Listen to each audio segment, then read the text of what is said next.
kinsay Governor Ando. Kamo na ito ba? And now you're saying it is because of what? No.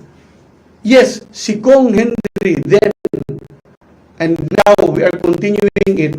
Igo na ta nagdala og pundo dinhi for the projects, for development which is much needed, and development which is responsibly and sustainably done. All the projects nga niagi nga gipunduhan sa ato ang congressman, niagi na og feasibility study, niagi na og evaluation and approval by the Regional Development Council kinsa may RDC chairman atong time. But again, this is sustainable and responsible development. Kung moingon ka nga ning daghan ang illegal quarry during the last administration, yes, I heard nga ni daghan ang illegal quarry during the last administration tungod anang taripa nga mahal kayo. Now, I do not have a copy of the document, pero pwede ninyo interviewon si board member Tata Acevedo. I called him and he can show you a copy of the provincial ordinance. If it is an ordinance, it cannot be enacted if it is not approved by the governor. So kinsa may approve ana? Ako di ko yun anang ordinance, because I know that we are in need of supplies of natural resources from other provinces. Kung ato na silang limit sa pagsulod nga himo na tong mahal kayo, adi normal mo proliferate yun ang illegal quarry. Pero during my time as mayor, and this is on record, as far as Misamis is concerned, we had stopped several unlicensed quarry. In fact, you can ask the husband of our city councilor, Consihal Cecilio, iyang husband, Mr. Steven Ko, is a contractor. How many times did he call me kay naa sinapalit nga yuta magquarry siya?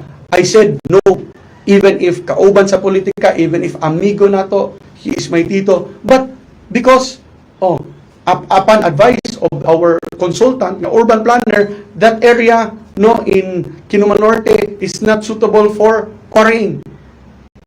Because of the plans for the development that we have, the planned development that we have, which is the sports complex and the others. Na ay lain nagsugod atong gipastop. Isa pa kada kong contractor diri, Mindanao Rock, Mr. Eric Lim, ask him, kapila na siya nanawag nga mag-quarry somewhere in Kinuman Norte. But because of the advice of our urban planner nga dili maayo, wala. We had them stop katong nakasugod na, nagkabog-bako, di pa stop na to. And that is being continued by Mayor Indy. So, quarrying in itself is not illegal and it's not harmful as long as it is done sustainably and it is done responsibly. All developments come at a price, but if it is done responsibly, then dili mahimong harmful. No, mga kaigsunan, why am I saying this? Ako, dili ko gusto nga aning panahon na mauni ang atong hisgutan. Why? Because we should focus our efforts right now on retrieval operations, on rescue operations, on relief distribution operations, and on our recovery. But this misinformation has to be stopped. Swerte kaayo ang Bonifacio. Muy nga wala gibaha. Before 10 years ago, ang Bonifacio gamay ulan, baha na, lulupa na, lukat usugan. But because of the billions worth of river control, flood control projects ng gipunduhan ni then Congressman Henry Oaminal, hindi na control ang pagbaha sa Bonifacio. Same as Tanggob. You check the records with DPW, ang gibubo ni Congressman Henry Oaminal, now Governor Henry Oaminal, dira sa Tanggob. Are we taking credit for it? No, we're just informing the people. Kaya muli na, natin mag-iwan nga fake news nga because of this, because of that. O, sa una bitaw, diri sa Misamis, gamayng ulan, magbaha dayon. O, sa una mag-ulan ta, mutuyo ko. Kung siya akong makita, mga basura nga na-stuck sa ilalom sa bridge, ilalom sa spillway, mga basura nga gipanglabay irresponsibly by a lot of people. That is why we are all stakeholders here. Dili ta dapat mag-pointing fingers. Dili ta dapat mag-putting the blame on each other. Ang importante is we work together towards the recovery. Because when you talk about pointing fingers, every one of us here are to be blamed. Kay ang paglabay, as simple as throwing trash irresponsibly, manglabay lang kadira, that can that garbage will be stuck in our floodways, and that will cause flooding in our city and in our municipalities. No, so we are all stakeholders. Let's not put the blame on other people, because we should do our part as well. Mga kaigsuunan, kami ni Gov. Henry, ni Mayor Andy, ug ang tibuok miyembro sa Team Asenso, we do not like dwelling on the past, because we want always to move forward. Diba, mo bitaw na last night, we talked about recovery. No, we will ask for the national government's assistance when we start our recovery operations, because right now napata sa relief operations, napata sa evaluation stage, no, assessing stage, but in fact assessing and rescue operations. Nakita ninyo how many more evacuees, how many more individuals have been evacuated in less than 14 hours. Sukad katong nag-report ko kaninyo. So we do not need divisiveness. At the same time, we do not need misinformation. We do not need fake news and disinformation. No. Kami, no, naghilom lang may, but what I'm saying, all these are facts. No. If you want to get a copy of that ordinance, diba? Normal man na. Oh, kung mahalan nimo ang kuan, nagyud na magpalusot nga barato. Diba? Mabitaw na usahay. I mean, we've heard in the news, usahay na yung makasulod, smuggled ng sigarilyo. Nga naman. Oh, smuggled ng sigarilyo, kaya mahal na ang sigarilyo. Oh, so karon, imong gitaripahan ang mga aggregates. Oh, adi, siyempre, mangita ginagpalusot ang mga tao unsaon nila pagpa, because 250 per cubic, that's too much. Oh, again, you can ask Board Member Tata, or you can interview Board Member Tata about this ordinance. No, nga kumuin mo nga ning grabe ang illegal quarry, akong ko'y lain rason na makita sa paglala sa illegal quarry kung dili ang kanang pagtaripan nimo sa mga aggregates nga mosulod dinhi sa ato ang probinsya. No, and I believe Governor Henry is discussing it already with the Sangguniang Panlalawigan kung unsaon nga ibasura to nga ordinance, so that our developers and our contractors di na no mapugos og pangita og supply dinhi nga kanang mga sources dinhi nga kaning illegally acquired. No, at least they will have other options. No, so again, hangyo lang ko, no, we have to cooperate, we have to unite. After this, no, nag-istorya mi ni Mayor Indy, ni Governor Henry, we will be conducting some kaning maybe press con or awareness sa mga tao on the importance of urban planning, and why we have to implement and why we have to follow our local and national laws when it comes to zoning, when it comes to building, when it comes to development. No, so kung ingon mo sa una nga istrikto ko as mayor kay grabe ang pagkuha sa you have to secure the necessary permits.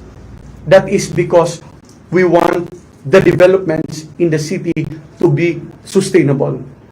Everything should follow the laws nato for the protection pod natong tanan. No, very important in every development dapat na ay drainage nga enough mo carry sa tubig padulong sa dagat or padulong sa suba nga dili makakos og flooding sa ato ang dakbayan, sa atong distrito o sa atong probinsya. Again, look at City Mall. That is, I think, the biggest example that I can give to you. We had the construction stop, no, because it is violative of the local and national laws and ordinances. So, I appeal to the Misamis nones, let us consolidate our efforts, let us cooperate with the national and the local governments so that we can move on, recover from this tragedy, and work together towards Ascenso Misamis Occidental. Daghang salamat. And I will be glad to entertain. Atong focus kani karon kay doon na pay uban sa social media na kaning mo mention kanina nga walay klaro nga mga fake news, fake information. Based kay nakita na mo kung suroy-suroy ka ato pa 24, 25 ka inspect sa mga lugar nga diin asa grabe kayong baha. And then nag-talk meeting with the mayors. Unsay nakita nimo kung nga main reason gyud hinungdan nga for the first time I think nga ingon ani ka grabe nga nasinati there is ato district and the whole province of Occidental. I think the main reason is a mix of all the factors that I've mentioned. Dili gyud ingon nga isa ra ang rason. No, kani magong climate change, it's a very complicated matter. And I am not the right person to discuss the effects of climate change. No, but we all know in general what climate change has brought in. Unsay epekto sa climate change. And on top of that, muna tong giingon mga ngano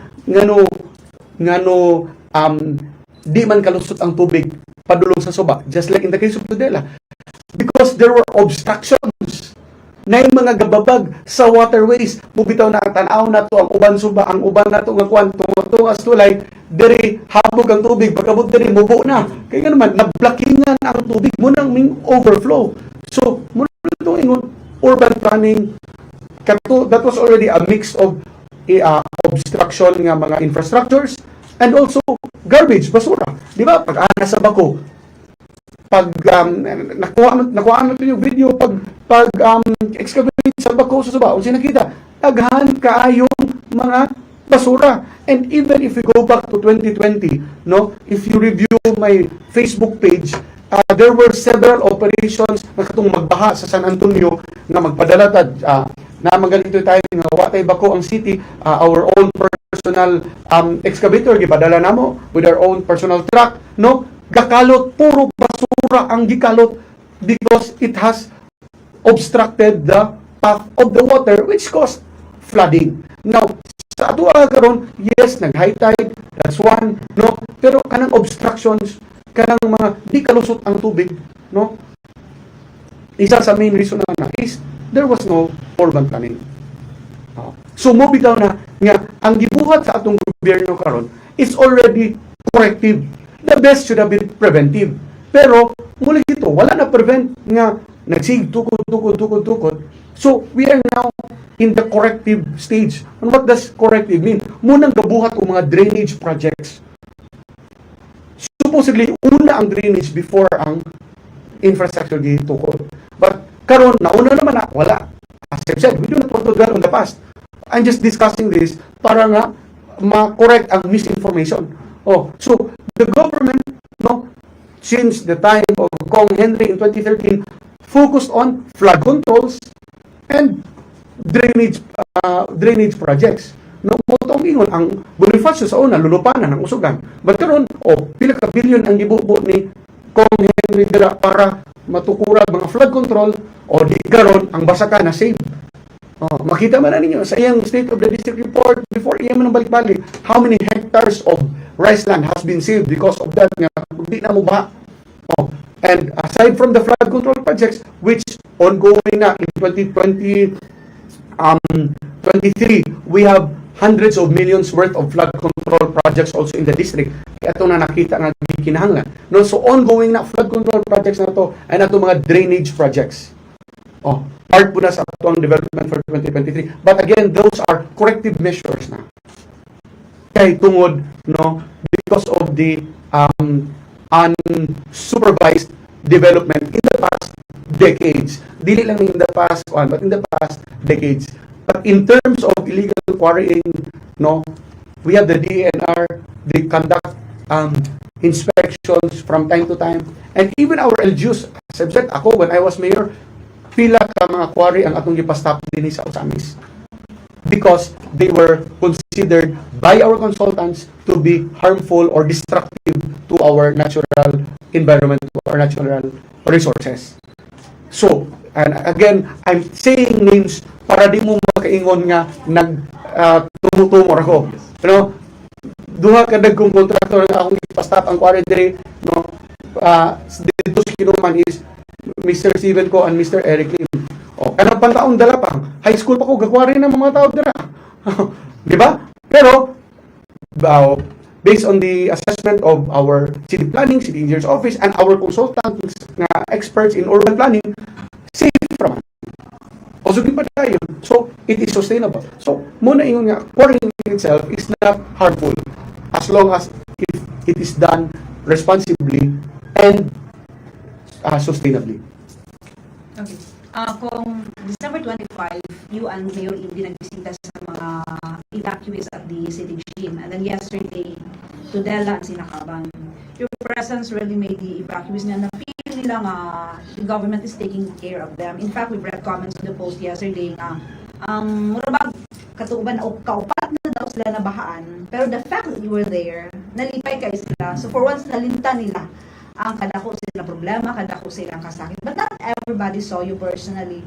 So sa tanan-tanan na lang ko nga nagtanaw, especially karon sa itong live video, message nimo for them to at least give them assurance nga the government is there for them. Yes, ato mga pinalanggang mga Misamis, and I'm not speaking just for the District 2 residents, but sa tibuok probinsya, sa Misamis Occidental, we are doing the best we can and we are using all the resources we possibly can in order to provide for your needs. So, ay mo kabalaka, we are here, we are on top of the situation, no? And please, no, coordinate always with your local government. Kung di manggali sa mayor, sugod sa kapitan. Kaya muni akong one of the issues that reached me is that naa daw uban nga mga kaning na-affected nga wala nakadawat sa ayuda. So, in our case, I have more than 200 barangays and more than 400,000, more than 500,000 na residents in District 2. No? So, we are coordinating with the municipal mayors, and the municipal mayors are coordinating with the barangay leaders para sila ang mo-report sa amoa, and then whatever they will give us nga report, muna atong andam mutabang ang ato ang opisina. The same with the office of the governor. No? But muna ingon nga, coordinate with your, kung naramos barangay din, your barangay captain, report to your barangay captain that you've been affected, and the barangay captain will report to the mayors, no, so that we can cater to everyone who is in need. Kaya naman ingon nga, naami diri na malhin mi ana, di man mi makabalo nga namalhin mo unless you report it, because we cannot go around the 200 plus barangays in the district all in one day,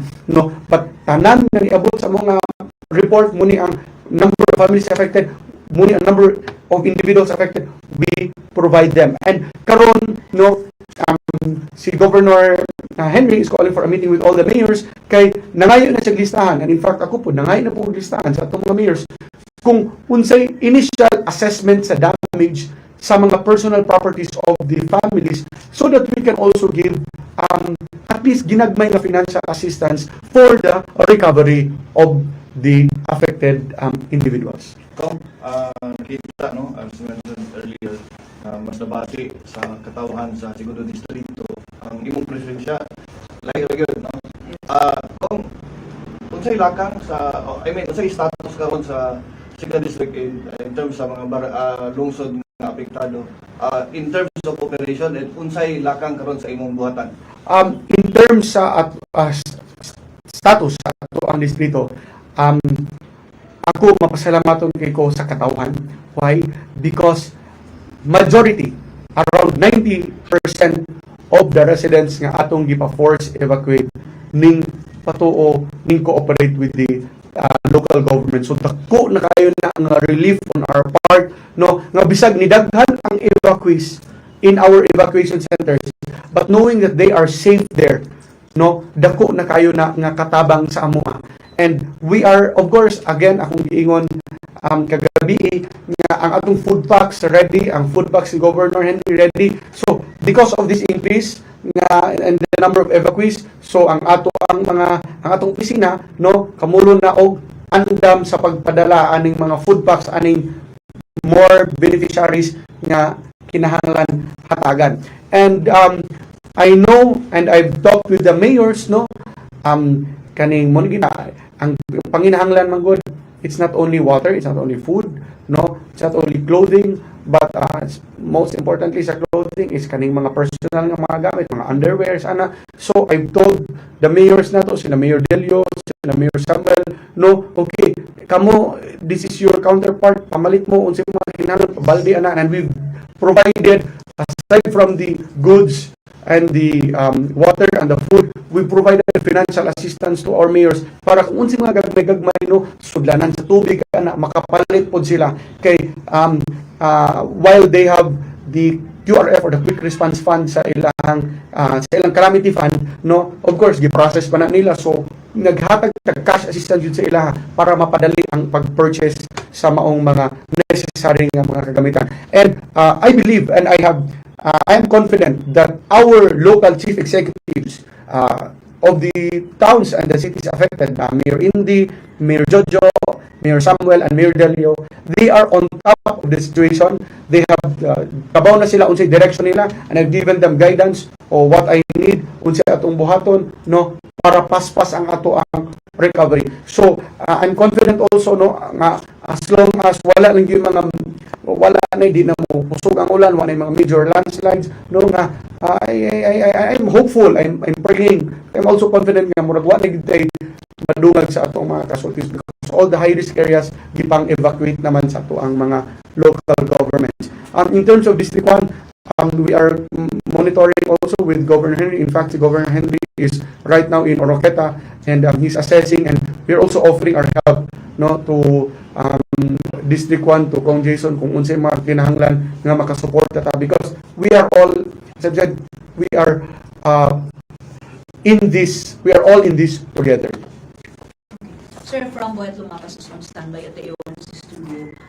Aside daw sa katong immediate relief goods nga itong nahatag sa mga flood victims, unsa sad pwede nga matabang atong mga families nga na yung mga casualties?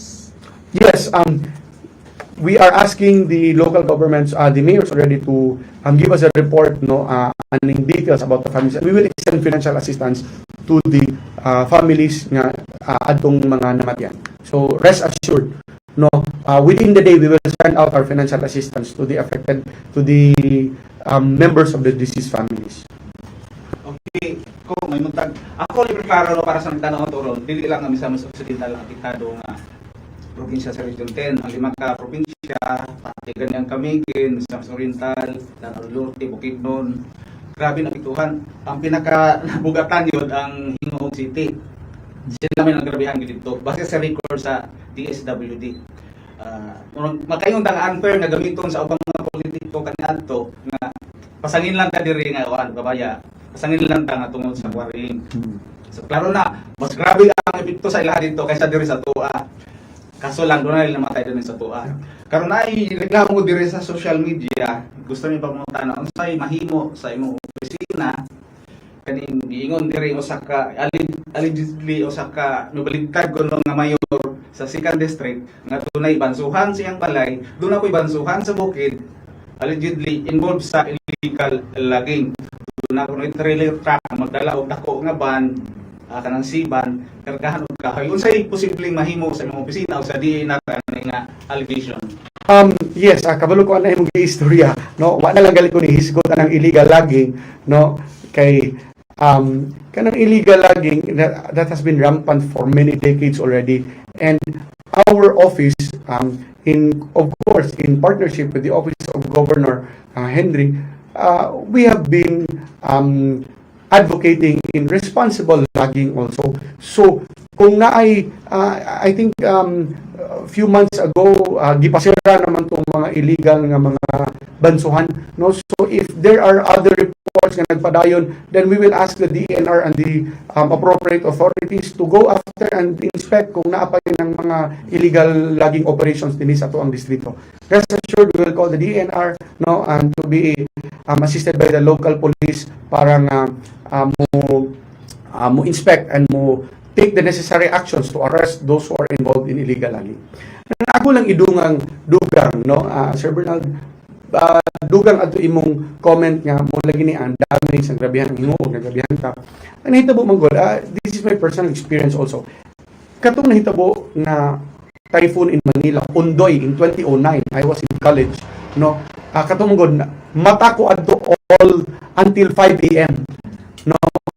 That was similar to what happened here. Why? During the onslaught of Typhoon Ondoy, walay hangin, di yung gayo ingon ana kakusog ang ulan, pero permanente.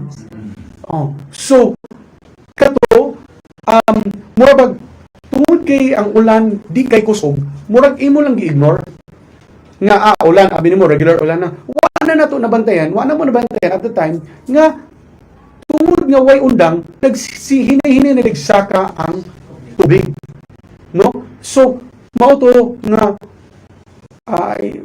I think I was awake until 5 o'clock at that time. Pag mata na ko alas 9, sus ang surroundings taas ng tubig, and that is one of the, I think that is what happened here in our place nga di magito kusog ang ulan pero permanente. We are actually asking already now, no, we have kaning ask Pag-asa to provide us with the data kung unsa toy amount of rainfall nga ni abot sa tua on that period of time.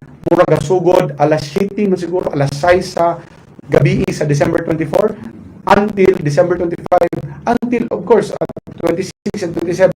Nangayo na ta I've asked my staff to coordinate with Pag-Asa to provide us with the data nga pila ang rainfall nga niabot sa tuwa ng panahon and compared to pila ang highest sa history sa probinsya, and compared also kung pila ang average na amount of rainfall din sa ato. So we can also, as I've said, no, we need all this data so that when we request for assistance from the national government, complete ang atong ipakita nga kaning pahitabo. This is unprecedented, muni ang tubig nga niabot. Munang one of the reasons nga grabe ang baha is because of the heavy rainfall that we experience.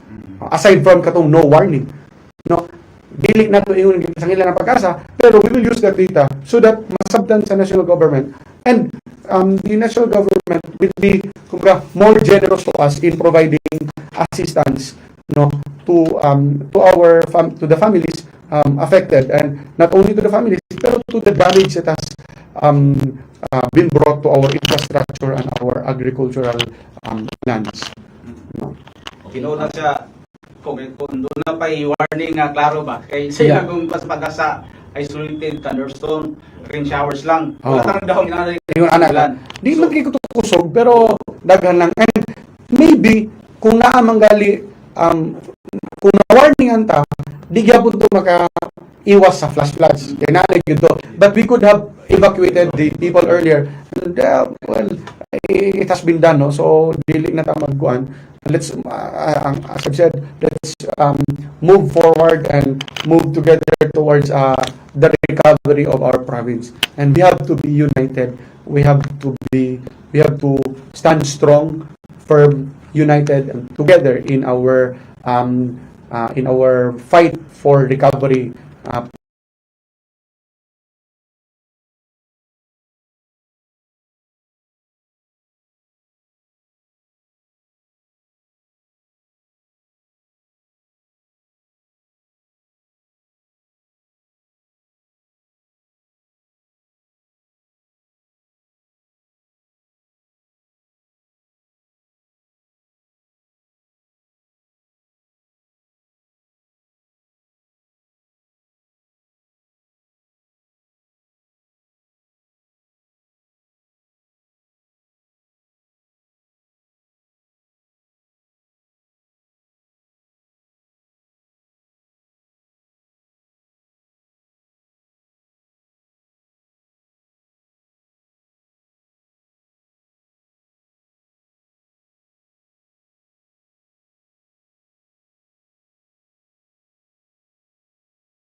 GCash, di na makontak, so na dili taga-atua.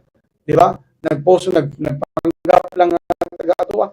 Remember, rampant tong sa una bitaw, kadumdum katong gamito na kong ngalan, mo ingon nga mag-order o ingon ani sa karasanan, magpahatod o ingon ani. So, dagan kay daghan kay mga unscrupulous individuals who take advantage of tragedies.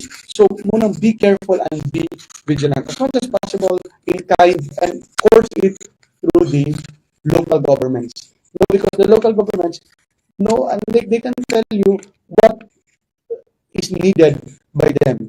Kami, we can help facilitate na kung mo donate mo pagkaon, we can tell you, oh, they don't need that, etc. etc. You can also leave it with us, pero best yapon kung kamo na lang magdala, musulti lang may kung ani dalon, kung kinsa nang hinahanglan. No, again, parang inyong donations nag-impact sa katawan. Kung makabot sa tambay sa itong mga Pilipinas, mga kabataan natin okay, dito sa sinakaban na doon na nangaytawa. Yes, that is why I mentioned earlier na kung sige kinahanglan ninyo, you coordinate it with the local governments, with the barangay captains, or could be it, nag-discover kami sa ato ang MHO sa Sinakaban, so nakay ko niya lista, unsay mga kung sa kuan pa, mga fast-moving mga medicines na kinahanglan. So, nagpadala na ta dito, no? Because, muna, coordinated efforts, no? Ito na maapaagis, kaya sila mo distribute na dahil kung kinsa mga nanginahanglan aning mga tambala. And kung dili i-report sa ila, unang dili pud makabalo, especially those who are affected, or if you know people who are affected, no, katong ingon nga wala nakadawat sa ayuda, wala gipili, wala gipili. Just coordinate with your barangay captains and they will coordinate with the mayors so that makabalo mi nga nanginahanglan mo. Kami, in fact, no, to be honest with you, wala na mo tanawang names. Up to now, we do not have names. Number lang. Muingon si Mayor, we have 1,000. Oh, we send in 1,000. Wala ko, I do not have a copy of the names. So, gipili na to. Wala, it's not true. That's another fake news. Kung say sulti si Mayor, we need 1,000. We send in 1,000. Oh, so it is, mubitaw na nga, sige ko pangayo so that we can process now the financial assistance. No, but we understand that all hands are full in our local government. But they are handling the situation well, mampod. No, ang ato lang na coordinate lang sa local government, no, sa ato mga leaders para makabalo ta kung unsa di mga gipanginahanglan. Hey, daghan di kay sa Clarin. I think Clarin has more than 40,000 residents. Nya pagkahuman isa ra ang mayor. Di ba? So si Mayor Jojo very active yesterday. Nakita na ko nangunay pa sa operations because he himself was the former head of the Disaster Risk Reduction Management Unit of Clarin. So kabalo yung kay ana. No, pero no matter how active he is, no matter how active Mayor Indy is, Mayor Sam, and Mayor Delio, no, kinahanglan you have to be proactive as well. You have to do your part in informing them na, Mayor, we need this, we need that. No, so that we can provide. Ako, yung ganyan ko ng kalamidad nga ito na experience ko ng presidente. Oo na rin siya. Kung sa kayo mga measures, mga kuwan eh, kasasuggest mo para dili na siya may tabong ko. You know, ako, I plan to kaning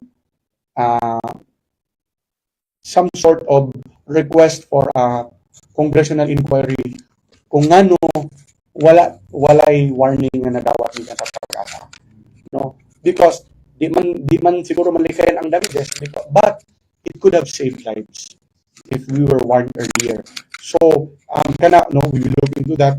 And of course, sa atong hisgutan ganina, Sir Bernard, na padayon ng ato ang mga infrastructure projects for corrective measures, flood control and drainage projects. No, karon nga panahon nga daghang nangamatay, karon nga daghang mga balay nga nangabungkag, mga kinabuhi nga nakalas all over the province. Ang hinaot mi, no, ni Governor Henry and Mayor Indy sa tibok asenso nga makinabang kita dilita makita magpa-cute-cute, kita magpadungog-dungog og mga istorya nga layo because you know, okay ra na kung walang nakalas nga kinabuhi. No, freedom of speech na ninyo na magpa-cute-cute pero not now. Please, not now. It's such a wrong time to make those unsympathetic, no, nanay nakalas ang kinabuhi, bago man mag-ina na padungog-dungog, no, magpakuan. It's not just unethical, not just unprofessional. It is disrespectful to the lives of the deceased. No, so muna nga kami kanang di man mi mo tingog og mga inuna mga issue because we know nga majority of the people will not believe it. Mubitaw na iyon ko nga kaning kita naman to adong eleksyon, ang results sa election, tapos the voice of the majority of the people, majority mang yun to. Muna kanina maghilom na may kay muna na maybe bitterness is still within them, pero it's different now nga daghang kinabuhi nga nakalas. Na mga bugal-bugal na mga magsigil pag yun og cause of divisiveness, misinformation, and unsa pa na mga kuan padunggo nga fake ra ba karon gibalik kino unsa niyo. I mean, I'm just being frank, no, kay lahi na mga itong sitwasyon karon. We are at a time that we must lift each other up. We are at a time that we must work together towards the full recovery of our province. Okay. How about the national government, particularly the SWD? Last time nagpagawas og kanang mga numbers, at least on the SWD, and then people saw your comment doon. Yes. Pwede may elaborate. Ikaw ato ang sadaan sa laring. You know why? Because we as a disability, asa gikan ang ilang figures, ingon sila sa katawhan sa probinsya nga page. Pero ang nasayop lang nila, kaya nakabutang nimo dito, 85 individuals. Ang ilang nabasa, 85 families. Hindi nila doon nagtumutumo, nga niabot ang 400 kapil ang affected sa Misamis. Naman tinangingon. Well, that is the response of the DSWD personnel here. Focus sa Misamis. Yes, kato-kato sa Misamis. Okay, di ba? Nasyak si Mayor Indy, ha?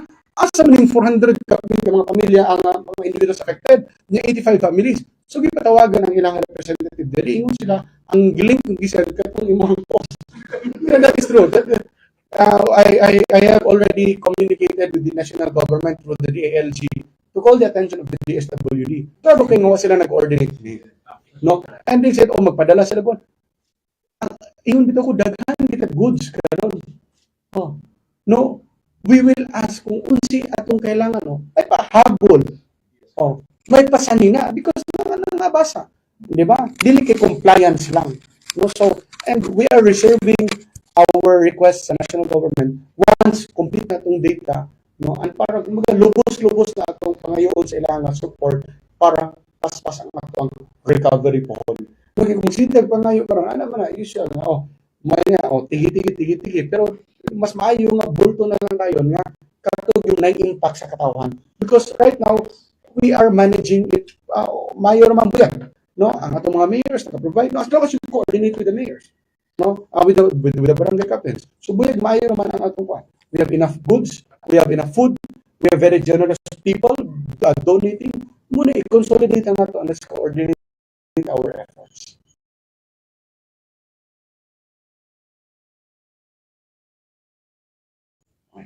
Final question, sir. Maybe the Congress can do this kay katong mention ng mga propagators of fake news, especially during times of calamities, kay mo lagi na mga musakay, cloud chasers na supposedly time nga gusto nila nga nasa sa limelight, dayon murag ang ilang mga followers mo believe yapon sa ila. So times especially nga dapat unta na unity, support, cooperation instead causing division. So maybe after maka-recover, all the damages will be addressed. Maybe the Congress can look into this and mga mag-propagate of fake news, especially during times na hindi na ang yes, Ma'am Das. No? One thing that the Congress can do is if walay delikadis ang tao, di yun na mo na mabuhatag balaod na mataga nga dapat tanan na delikadisa. That is one thing that we cannot do. No? Ang ato alang, we can help educate people, no? We can work together, spread positivity, spread the right information para sila nagudang maulaw. No, muna yun nga, we are all stakeholders. Let us help each other. No, move it out to. I appreciated, I commended you, our local media, for spreading the right information. How important is the right information now, especially in times of calamities. No, especially in our place right now. No, I asked you yesterday, kung unsa itong mga unaffected barangays, ipagawas ninyo para ang katunay mga pamilya, ano yung mga unaffected barangays, they will be able to feel calm or have that sense of peace of mind nga, oy, okay na dahil, iwan na apektahan ang kalinga barangay, etc., etc. No? So, but a lot of our colleagues in Congress have called me asking kung unsay mga matabang nila, No, in fact, some nagpakasyon sa gawas, and then they called me nga, unsay mga amigo na to from all over Luzon, Visayas, Parties, Mindanao. And then ako tubag nila nga, basta we will tell you if you will need help, pero hinto nila, tulungan niyo ako na ipa-investigate natin ang Pag-asa. Muna kung suot nila primary. And they're all very supportive about it. So, before we wrap this up, any final message? Okay, so again, no, we are in a situation where we're in an unprecedented situation, and while the government is on top of all this, we must continue to ask for your cooperation, for your support, for your trust, no, and of course your prayers. Mag-uban ta, aron dungan ta, no, and we will work together towards the road to recovery. Daghang salamat ug mayong adlaw kaninyo tanan.